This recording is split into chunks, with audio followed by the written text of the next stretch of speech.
Within the confines of the Commonwealth Project Strengthening Women's Voices in Bamenda City as concerns disaster risk management, CAEPA has organized a capacity building workshop for journalists in Bamenda, both male and female, on effective reporting for disaster preparation and response in the capital city of the Northwest region.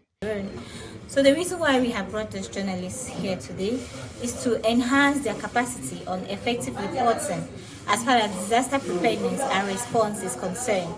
Because in as much as we do the works we do in the community, we need the voices of the journalists as our backup and also the media personalities. We hope to see that journalists after today will be able to report more on preparedness rather than more of events that have already occurred. They should try as much as possible to also record preventive measures that can be taken in communities by community individuals that would limit or mitigate the rate at which climate events happen in communities.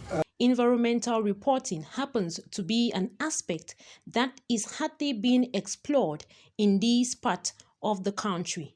This training comes in to expose these group of persons to understand the role they can play in getting the population prepared and have them effectively respond to issues like proper waste management, floods, landslides, fire outbreaks, and the likes.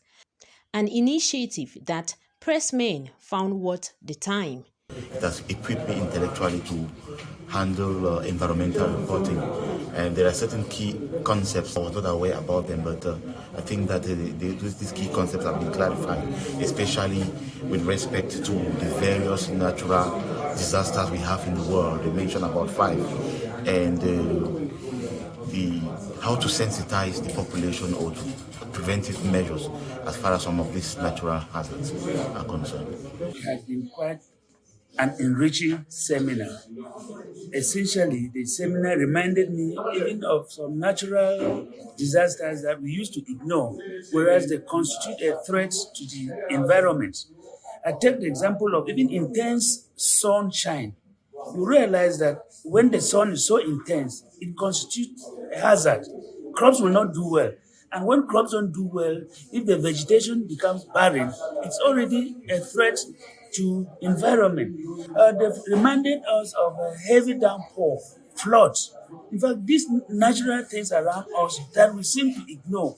In fact, they have made us begin to understand that they constitute serious threats and should be given special attention. And for that, I'm so impressed with this seminar that touched on very simple things that are very, very relevant and have contributed toward polishing my attitude toward reporting on the environment.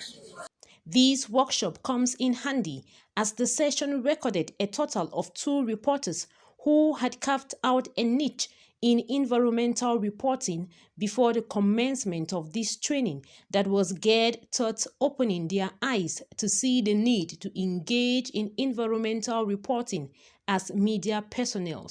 Worthy to note is the fact that this training cuts across the entire region, given that these media persons have taken upon themselves the duty of carrying out findings and reporting on happenings in the 7 divisions of the Northwest region.